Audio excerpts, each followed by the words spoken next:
At the beginning of the story, we see an American football match where a man named Nicky is sitting comfortably with his girlfriend Jess in the VIP stands. The match is going on, but Nicky is more focused on the crowd than on the game. He notices a beautiful girl getting up from her seat and leaving. At that moment, a mischievous idea comes to his mind. He makes a small bet with Jess, saying, "Let's see how many people look back at that girl." One of the men sitting nearby, Lee Yuan, says he also wants to join the bet, and Nicky agrees. Everyone jokingly places a $10 bet and starts counting. When the girl leaves the stand, the final count shows that 7 people looked back at her. In this bet, Jess had guessed the closest number, so she won.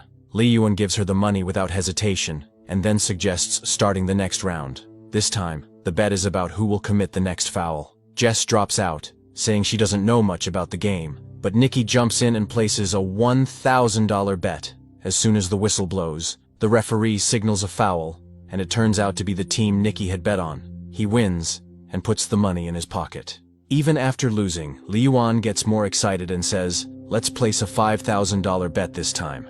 Now the question is whether the player will pass the ball or run with it. Nicky hesitates a little at betting $5,000, but finally agrees. Lee Yuan guesses that the player will run, and Nicky says he will pass.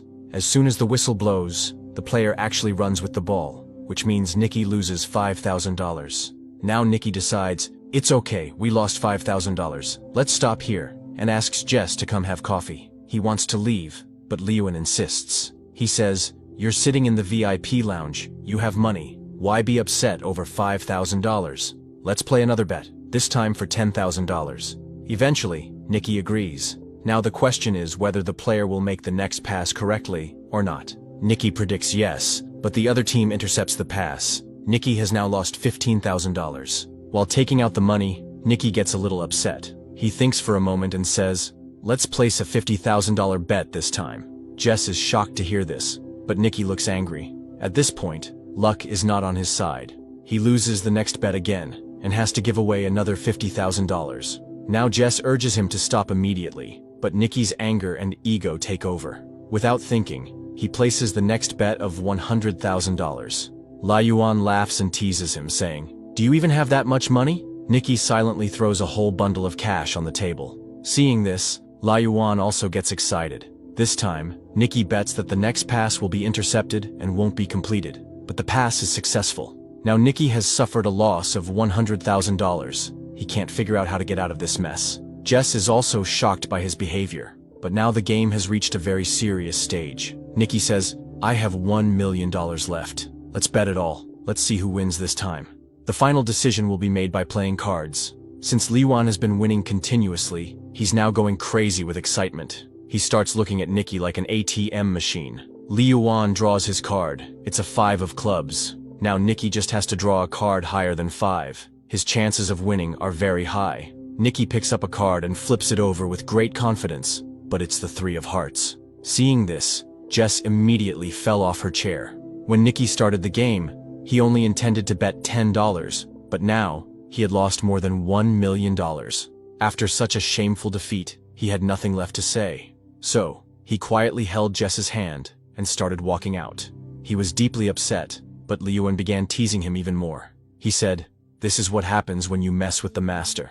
Nicky stopped and placed another bet, this time for $2 million. Now the idea was a little different. Nicky challenged that Lee Yuan could choose any random player using a telescope, and if Nicky guessed the player's jersey number correctly, the win would be his. Lee Yuan got a little confused. He said, "This is like mind reading." It felt like Nicky was setting himself up for failure. Lee Yuan also started suspecting that Nicky might be cheating. To remove his doubt, Nicky said, "Okay, I won't guess. This time Jess will do it." Jess looked angrily at Nicky. She couldn't understand what was happening. She said, "Among so many people, what are the chances I'll guess the correct jersey number?" Saying this, she tried to leave, but Lee Yuan's security guard stopped her, and a small fight broke out between them. Jess calmed herself down a little. Nicky told her to just look around the ground and say whichever number felt like her own. Lee Yuan picked up the binoculars and chose a player. Then Jess took the binoculars and scanned the entire field. She could see jersey numbers everywhere. How could she guess? Then her eyes fell on a familiar face, and she remembered Nicky's words, that she should choose the number that felt like her own. Their friend Farhad was wearing jersey number 55. Jess understood that this was all part of Nicky's plan. She said, "Number 55, and it was the correct answer. Li Yuan was stunned. Jess also started wondering how Nikki had known Li Yuan would choose that number, but at that moment, it didn't matter. They had already won the bet. Both of them made a $1 million profit and got back all the lost money. They left the stadium with 2 big bags full of cash. In the car, Nikki told Jess that everything had been part of their plan. They had been tracking Li Yuan for a long time. Li Yuan was well known in high society for his bad gambling habits. He would jump at any bet placed in front of him. Nikki's team had planned the entire setup. As soon as Li Yuan stepped out of his hotel room, the number 55 was planted in his subconscious mind. The number 55 was written on the label pin of the security guard. The same number appeared on signboards along the road to the stadium. They didn't just show him the number, they made him hear it too. While coming to watch the match, a song had been played in Li Yuan's car that repeated the number 55 again and again.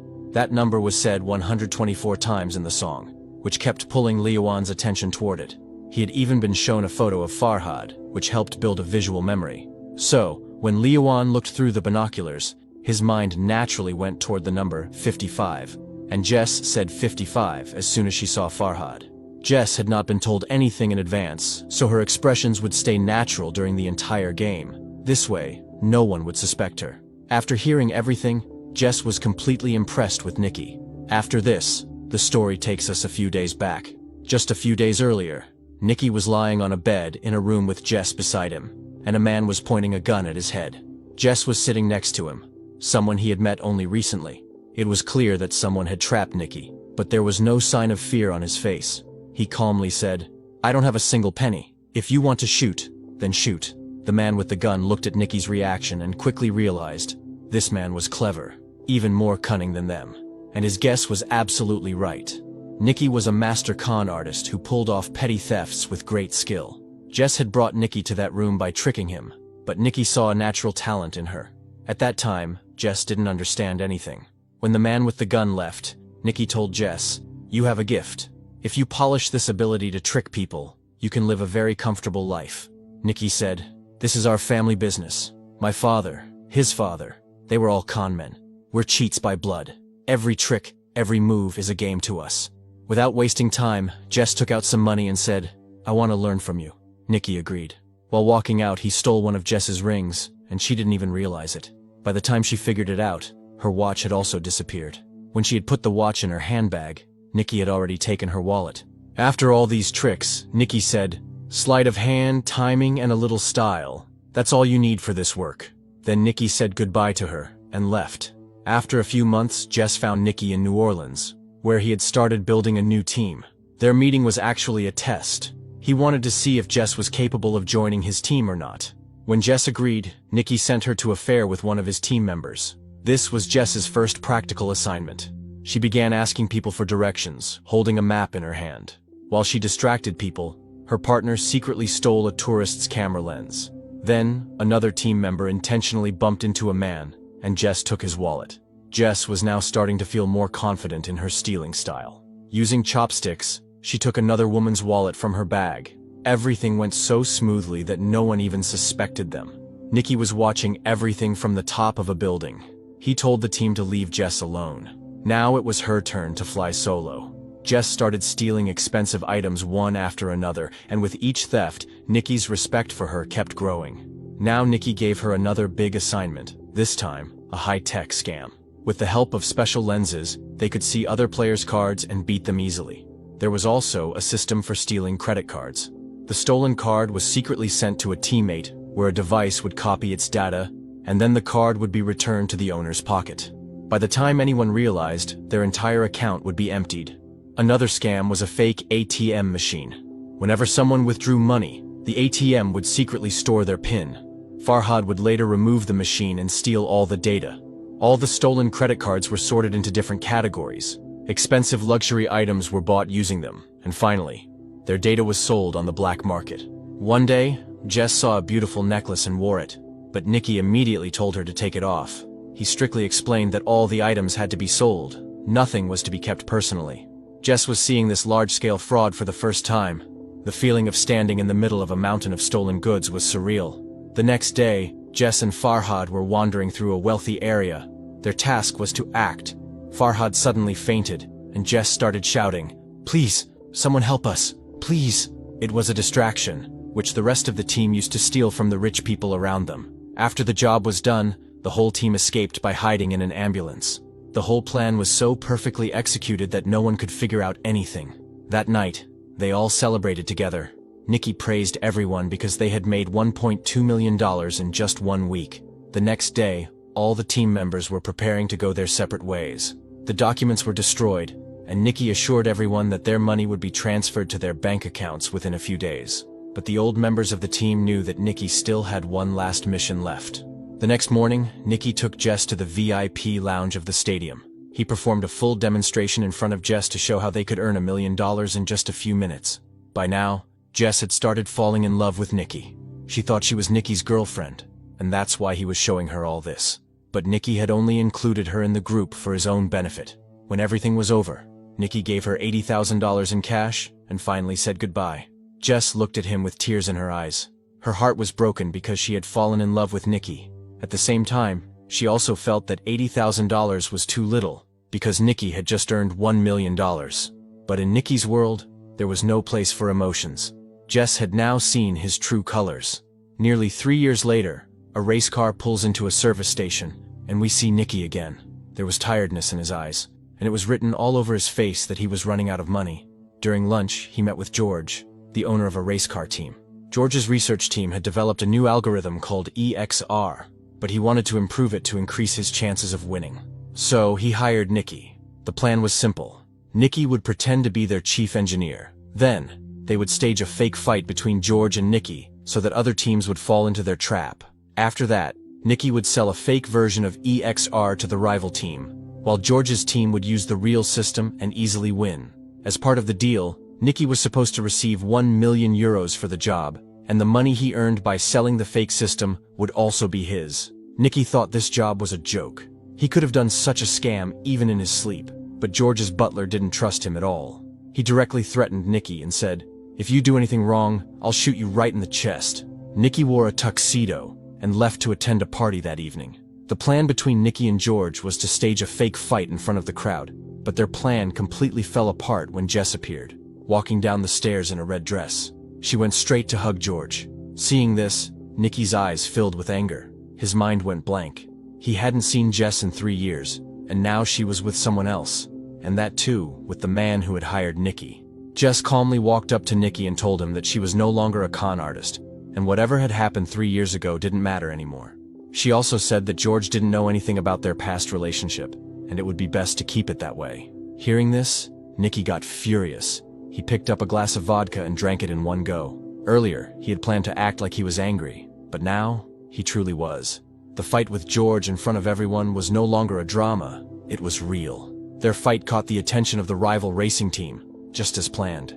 Soon, security came and threw Nikki out of the party. But now, he had the business card of the rival team in his hand.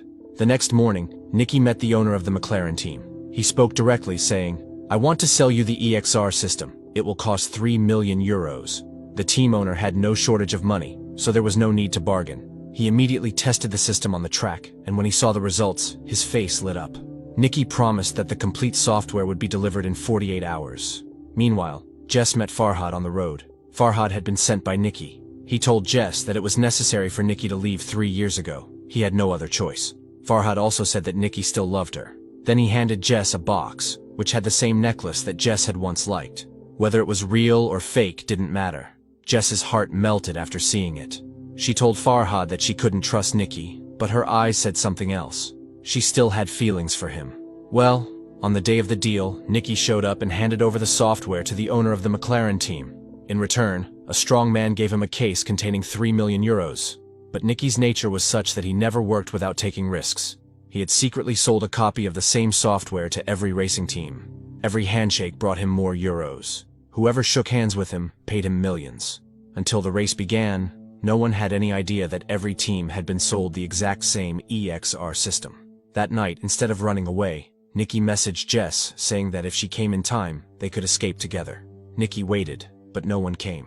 Just when he gave up and turned to leave, Jess appeared. But it was too late to run, because at that moment, the same strong man who had given him €3 million on behalf of the McLaren team showed up in front of Nikki. In reality, he was George's man.